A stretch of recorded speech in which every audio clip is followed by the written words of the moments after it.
और आप इस वक्त मुझे ड्रोन के कैमरे से देख रहे हैं। ड्रोन जो अब वैसे दुनिया में कोई अजूबा नहीं रहा।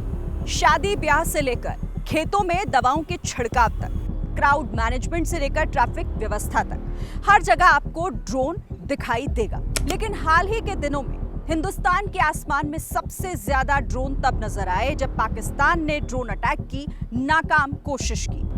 आज ऑपरेशन सिंदूर की शौर्य गाथा में कहानी उसी ड्रोन की, कहानी उसी ड्रोन से।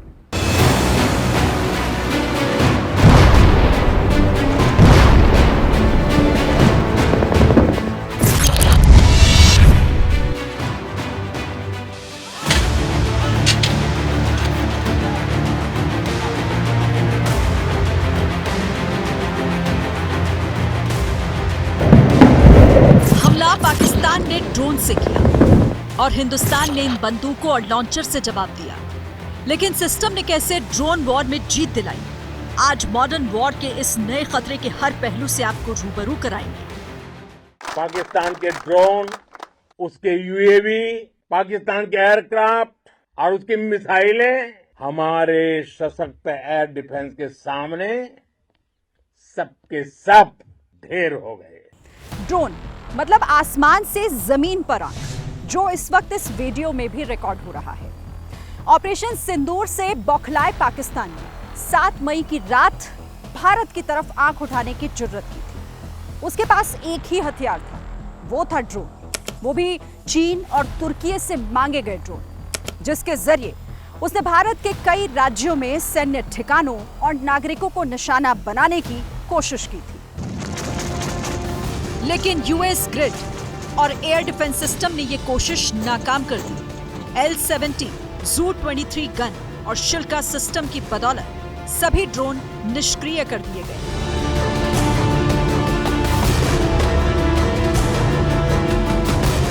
इस हार से बौखलाए पाकिस्तान ने पवित्र स्वर्ण मंदिर को निशाना बनाने की कोशिश की। हमने तुरंत आधुनिक, अतिरिक्त एवं उपयुक्त एयर डिफेंस को उपलब्ध कराया और रणनीति के अनुसार गोल्डन टेम्पल को चारों ओर से एयर डिफेंस की सुरक्षा दी गई। 8 मई की सुबह को अंधेरे में पाक ने अनुमान अनुसार ड्रोन और मिसाइल के जरिए से सभी सैन्य एवं सिविल ठिकानों पे और खास तौर पे गोल्डन टेम्पल पे भारी तादाद से ड्रोन का हमला किया। हालांकि पाकिस्तान को यहां भी मुंह की खानी पड़ी। सेना चौकस थी।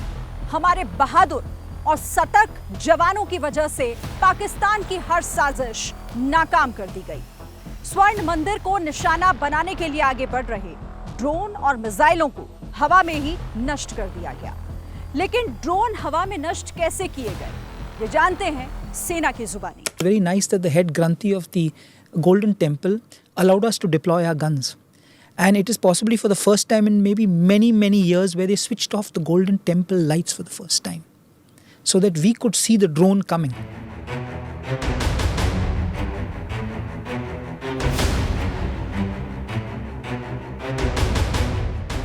लेकिन सवाल ये है, जो पाकिस्तान अपने फाइटर जेट और मिसाइल की हेकड़ी दिखाता है, उसने ड्रोन का इस्तेमाल ही क्यों किया, मिसाइल क्यों नहीं?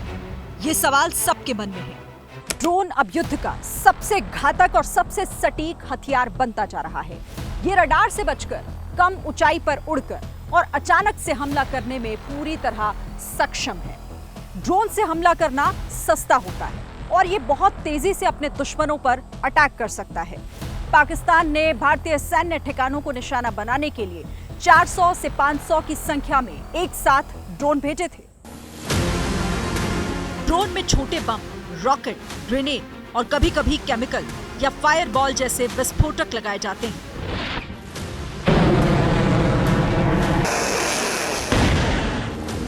पाकिस्तान ने सशस्त्र ड्रोन का इस्तेमाल किया, जिनमें विस्फोटक और मिसाइल लगे थे।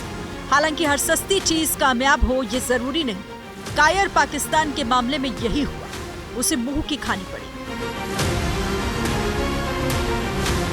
जो पाकिस्तान ने 600 ड्रोन्स हिंदुस्तान की तरफ दागे थे, उनको एंटी एयरक्राफ्ट गन यानी कि L-70 गन से और उनको ZU-23 गन से और फिर इलेक्ट्रोमैग्नेटिक जैमिंग से और फिर एंटी ड्रोन नेट से स्मॉल और मीडियम रेंज में तबाह कर दिया गया। Now this was a classic example of coordinated air defence.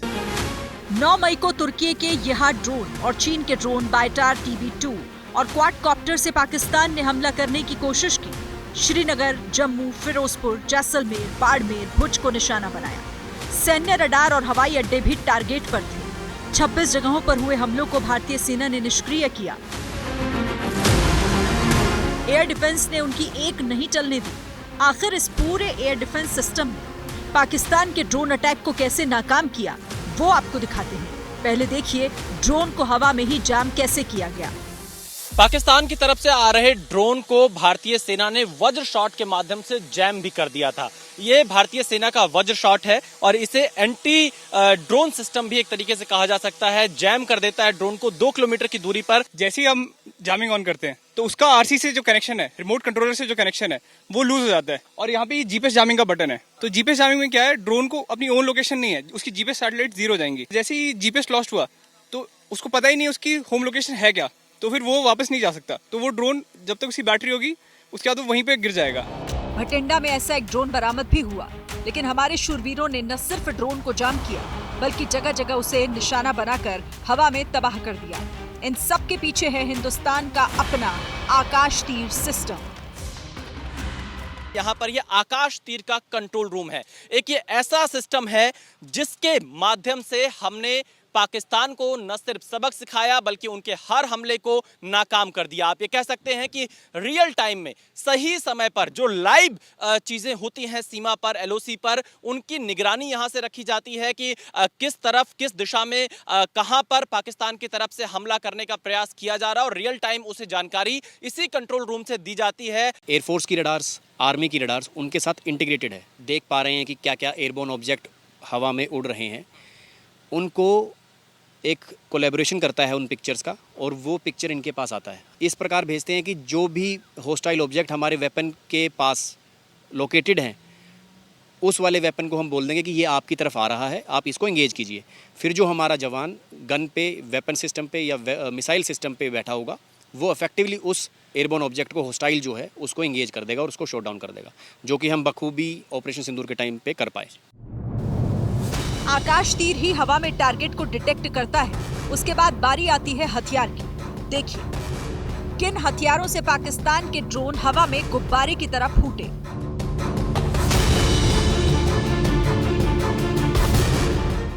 यह है भारत की इग्ला मिसाइल और इसका नाम सुनते ही पाकिस्तान की सेना कांप जा रही है, क्योंकि जितने भी ड्रोन हमले किए गए अधिकतर हमलों को इसने नाकाम कर दिया। इस ऑपरेशन सिंदूर के दौरान जैसे भी एनिमी के एयरक्राफ्ट एयरबॉर्न हुए, हमारे जो फाइटर्स मिसाइल के साथ तैनात थे उन्हें अर्ली वार्निंग मिली और जैसे ही एयरक्राफ्ट इस मिसाइल की रेंज में आया, इन्होंने मिसाइल से एयरक्राफ्ट को लॉक ऑन किया।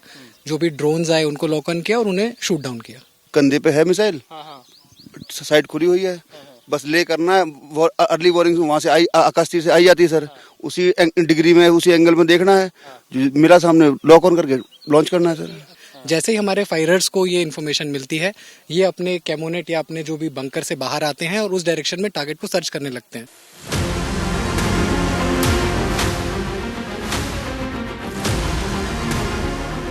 ऑपरेशन सिंदूर में 600 से ज्यादा पाकिस्तानी ड्रोन को भारत ने नष्ट किया। पाकिस्तानी सेना ने भारतीय शहरों को निशाना बनाने के लिए ड्रोन भेजे थे।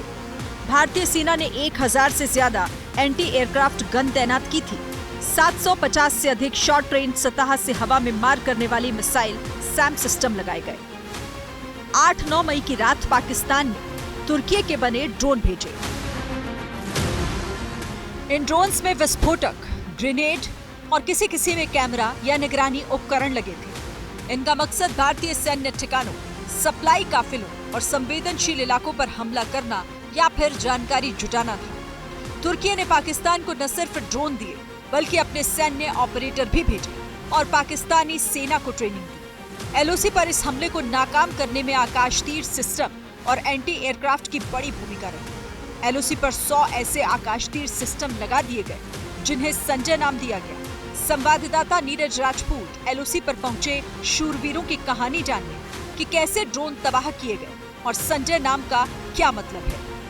महाभारत के युद्ध में संजय जिस तरह से रणभूमि का, बैटलफील्ड का पूरी जानकारी महाराज धृतराष्ट्र को देता था, ठीक उसी तरह से जो भारतीय सेना का जो आकाश तीर सिस्टम है वो भी पूरी जानकारी जो है वो सेना के कमांड एंड कंट्रोल सेंटर को यानी कमांडर्स को देता है। इस वक्त हम भारतीय सेना की एक एडी यूनिट में है जहां पर आकाश तीर सिस्टम को प्लेस किया गया है। पूरे बॉर्डर्स पर लगा दिया गया है इन आकाश तीर सिस्टम को, ताकि पाकिस्तान की तरफ से आने वाले किसी भी तरह के ड्रोन्स हों या दूसरे एयरक्राफ्ट हों, हेलीकॉप्टर्स हैं, उनको किस तरह से न्यूट्रलाइज किया जाए। ये बोफोर्स की anti aircraft gun L-70 vintage ये गन है और इसने ही सारे ड्रोन्स जो थे मार गिराए। ये भारतीय सेना की जो एयर डिफेंस सिस्टम है आकाश तीर, उसका ही हिस्सा है ये। लेकिन ये जब ये आई थी, भारत ने ली थी, स्वीडन से ली थी, ये बोफोर्स गन ली थी, तब इनका जो इस्तेमाल था वो जब दुश्मन का कोई एयरक्राफ्ट यानी कि लड़ाकू विमान, हेलीकॉप्टर कोई आता था, उन सब के लिए ली गई थी। लेकिन अब क्योंकि मॉडर्न वॉरफेयर में ड्रोन्स जो है उनका इस्तेमाल बहुत ज़्यादा हो रहा है,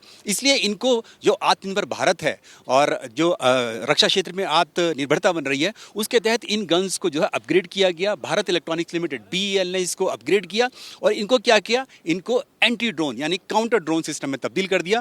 दक्षिण एशिया में पहली बार बड़े पैमाने का ड्रोन युद्ध हुआ, लेकिन ऐसा नहीं है कि पहली बार ड्रोन का इस्तेमाल हुआ हो। 1995 में DRDO ने निशांत नाम का एक ड्रोन तैयार किया, जो 1999 में करगिल युद्ध के दौरान निगरानी के लिए इस्तेमाल हुआ। ड्रोन का इतिहास सालों या दशकों नहीं बल्कि सदियों पुराना है। 1935 में ब्रिटेन ने DH-8-2B क्वीन BEE नाम का पहला रिमोट कंट्रोल ड्रोन बनाया, जिसमें ड्रोन शब्द जुड़ा। 1939 और 45 के बीच दूसरे विश्व युद्ध में अमेरिका ने बड़े पैमाने पर ड्रोन का इस्तेमाल खासकर जासूसी और टारगेट प्रैक्टिस के लिए किया। 1960 के दशक में वियतनाम युद्ध के दौरान अमेरिका ने निगरानी और फोटोग्राफी के लिए ड्रोन तैनात किए। 1990 के दशक में प्रीडेटर जैसे हथियार से लैस ड्रोन बने, जिनसे दुश्मन पर सीधा हमला किया जा सकता था। 2002 में यमन में CIA ने प्रीडेटर ड्रोन से पहली बार सीधा अटैक किया। फिर जो सिलसिला शुरू हुआ वो 20 साल बाद और भयानक रूप ले चुका है। आज के दौर में ड्रोन युद्ध की सबसे डेंजरस तस्वीर रूस यूक्रेन और इजरायल हमास युद्ध से सामने आई। रूस यूक्रेन के बीच जारी जंग में ड्रोन की एंट्री ने तो युद्ध की तस्वीर ही बदल दी। ड्रोन का इस्तेमाल हमले के लिए कैसे कारगर साबित होने लगा है, इसकी बानगी दुनिया ने 10 साल पहले देखी थी। 2015 में पेरिस अटैक के मास्टरमाइंड जिहादी जॉन को मारने के लिए प्रीडेटर एवेंजर ड्रोन का इस्तेमाल किया गया। ड्रोन की मदद से पता चला सीरिया के रक्का शहर में जिहादी जॉन कुछ आतंकियों के साथ घूम रहा है। ड्रोन ने जिहादी जॉन की एग्जैक्ट लोकेशन का पता लगा लिया। रात करीब 11 बजे जिहादी जॉन को 3 साथियों के साथ एक कार में जाते देखा गया, जहां से इस ड्रोन ने लेजर के जरिए कार को टारगेट बनाकर लॉक कर दिया। सैटेलाइट के जरिए कंट्रोल रूम को मिली जानकारी और माउस के एक क्लिक से हेलफायर मिसाइल ने कार पर अटैक किया। ड्रोन ने पलक झपकते ही पेरिस हमलों के मास्टरमाइंड का खात्मा कर दिया। गुजरते वक्त के साथ ड्रोन का इस्तेमाल सिर्फ निगरानी तक सीमित नहीं रह गया है। अगर ये युद्ध में शामिल हो जाए तो पूरी तस्वीर बदल कर रख देता है। हालांकि पाकिस्तान से भेजे गए ड्रोन तो भारत का बाल भी बांका नहीं कर पाए, लेकिन भारत की ड्रोन पावर ने पाकिस्तान को उसकी औकात जरूर याद दिला दी। हमारे ड्रोन्स, हमारी मिसाइलें, उनके बारे में तो सोचकर पाकिस्तान को कई दिन तक नींद नहीं आई। जवाब में हिंदुस्तान ने जो ड्रोन मारे उसकी धमक लाहौर से लेकर कराची तक सुनाई दी। ये है इजरायल से भारत को मिले हारोप और हार्पी ड्रोन, जिन्होंने पाकिस्तान में घुसकर उसकी रीढ़ तोड़ दी। इन दोनों ड्रोन की मदद से हिंदुस्तान ने पाकिस्तान पर कहर बरपाया। चाहे वो टर्किश ड्रोन्स हो या और कहीं के भी ड्रोन्स हो, हमारे काउंटर यूएस सिस्टम्स, हमारे ट्रेन्ड एयर डिफेंस ऑपरेटर्स पूरी तरह सक्षम हैं और हमारी देश की जो इंडिजिनस कैपेबिलिटी है काउंटर यूएस के लिए, उसने दिखा दिया है कि चाहे किसी भी तरह की टेक्नोलॉजी आ जाए, हम उसको काउंटर करने के लिए तैयार हैं। और मुझे बोलने की ज़्यादा ज़रूरत नहीं है, आपने खुद ही अपनी आंखों से देखा है हमने इनका क्या हश्र किया है। हारोप एक हमलावर ड्रोन है। ये दुश्मन के इलाके में मंडरा सकता है और कमांड मिलने पर हमला कर सकता है। ये ड्रोन अपने आप भी काम कर सकता है, इसे रिमोट से भी कंट्रोल किया जा सकता है। अगर इसे कोई टारगेट नहीं मिलता तो वापस बेस पर लौट आता है। हारोप ड्रोन की रेंज 1000 किलोमीटर है। ये 6 घंटे तक हवा में मंडरा सकता है। वजन 135 किलोग्राम और अधिकतम स्पीड 185 किलोमीटर प्रति घंटा है। ये ड्रोन लॉइटरिंग एम्यूनिशन कहलाता है, यानी कि ये टारगेट के चारों तरफ चक्कर लगाता है। ये अपने आप होके इलेक्ट्रो ऑप्टिकल सेंसर्स के जरिए टारगेट को चूज करता है। फिर ये फिदाइन की तरह इसका जो एक्सप्लोसिव है वो जैसे ही ये इम्पैक्ट करता है वो एक्सप्लोड हो जाता है। ये भी खत्म और टारगेट भी खत्म। हारोप के साथ साथ हार्पी ड्रोन का टेरर भी पाकिस्तान में दिखाई दिया। हार्पी ड्रोन की मदद से भारत ने पाकिस्तान के एयर डिफेंस सिस्टम को तबाह कर दिया। हार्पी ड्रोन रडार सिस्टम पर अटैक करने के लिए बनाए गए हैं, जिसमें एक शक्तिशाली बम लगा होता है जो दुश्मन देश के एयर डिफेंस सिस्टम को तबाह कर सकता है। हार्पी ड्रोन में एंटी रेडिएशन सीकर लगा होता है। ये अपने आप ही दुश्मन के रडार को खोजकर उस पर हमला कर सकता है। ये ड्रोन 9 घंटे तक हवा में रहकर दुश्मन के इलाके में घुसपैठ कर सकता है। दिन हो या रात, किसी भी मौसम में काम कर सकता है। ग्लोबल नेविगेशन सैटेलाइट सिस्टम काम ना कर रहा हो तब भी ये हमला कर सकता है। जिस ड्रोन से हमले की जुर्रत पाकिस्तान ने की वो तो तबाह हो गए। बदले में हिंदुस्तान ने जो ड्रोन अटैक किए उससे एक बार फिर यह साबित हो गया कि युद्ध की हर कला में भारत को महारत हासिल है। जमीन हो या फिर आसमान या फिर नीला समंदर ही क्यों ना हो, हर मोर्चे पर अपने दुश्मन को सबक सिखाने का मादा हिंदुस्तान रखता है। और पाकिस्तान को पटकनी देकर एक बार फिर पूरी दुनिया को भारत ने यह दिखा दिया है।